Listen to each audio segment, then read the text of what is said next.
Hi, this is Joe again with another review. For the sake of this video, I'm going to be discussing the 1990 remake of Night of the Living Dead. And previously, I have discussed the original 1968 version, but in this version, we're going to be discussing the 1990 remake. It was directed by Tom Savini. Of course, Tom Savini did work with George Romero on the other two Dead films in the original George Romero's Dead trilogy, Dawn of the Dead and Day of the Dead, where he did the makeup and the effects for those two films. So, again, between Day of the Dead and the Night of the Living Dead remake, Tom Savini was working with George Romero to possibly do a remake of Night of the Living Dead. Because if you watch the original film, which is of course available on YouTube because it's on public domain,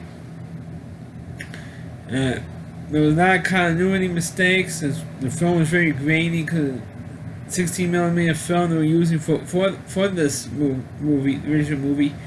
It was extremely low budget. So they said, if we do a remake, we could up the budget and do it in color and maybe change around some of the plot points in the film. Of course, which Romero eventually agreed to. So the movie came out in 1990 with Tom Savini directing it, and it's basically the same plot. I mean the plot hasn't changed very much for the original film. There's only a couple of plot points and a couple of little twists that was changed from the original film.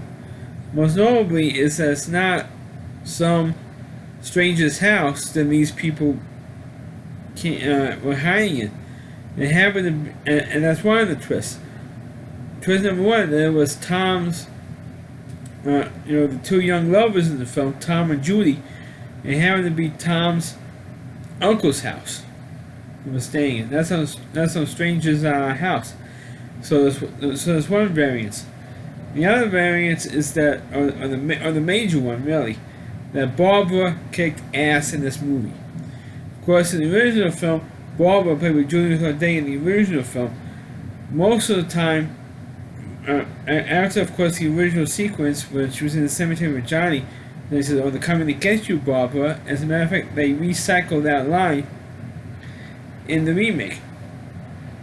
So, in the cemetery, instead of visiting the father's grave, which was in the original, they were visiting the mother's grave this time. And so, of course, the zombie attacks started literally right away. Not so much. It was like much longer build-up for the original attack. This one hits you right away. The first attack in the cemetery, where Johnny gets killed. So, the spoiler, right? So, what eventually happens is, of course, Barbara goes into the house, and in the original film, where she's trying to convince Ben, let's go get rescue Johnny, and he convinces him that he's dead, and they slap each other. She slaps him, and Barbara slaps Ben, and then Ben slaps her back, and then she faints. And most of the time, after she was lying on the couch, she finally wakes up, and she basically sits there for a good chunk of the film and acts like an idiot pretty much for the rest of the movie.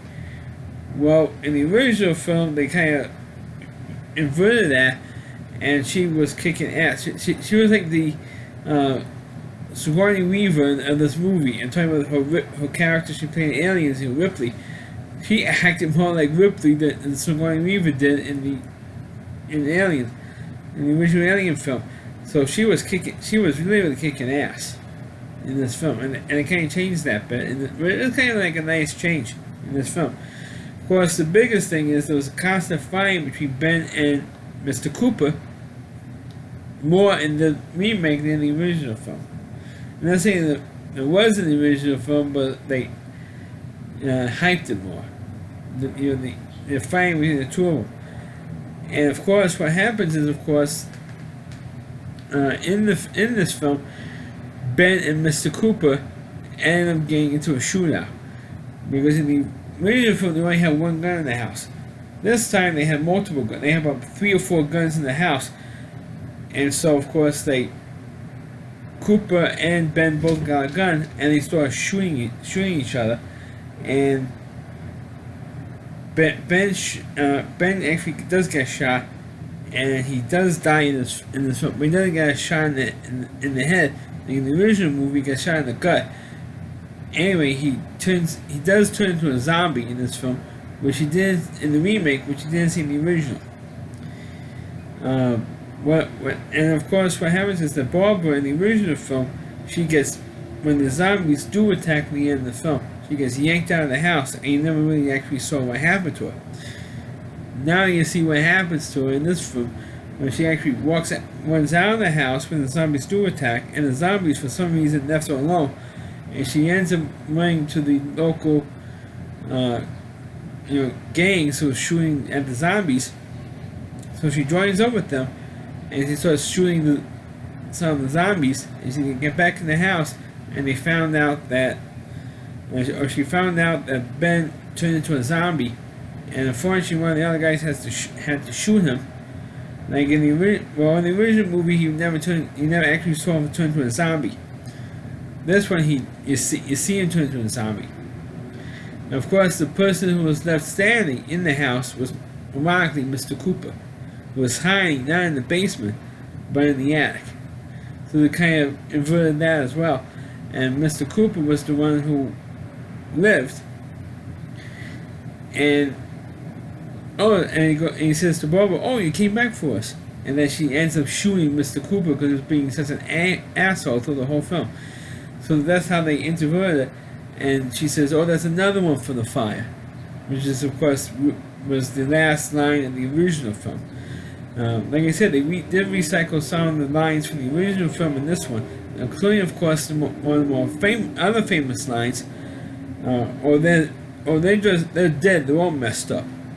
It was and the same guy who conducted the interview, who was a local horror movie host, from the Pittsburgh area, was doing the interview. It was the same guy who did those interviews in the original film.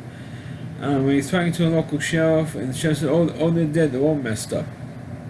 They recycled that line, and there were several lines that they didn't recycle for the remake.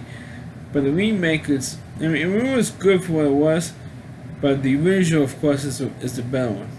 So stick with the original Night of the Living Dead, folks.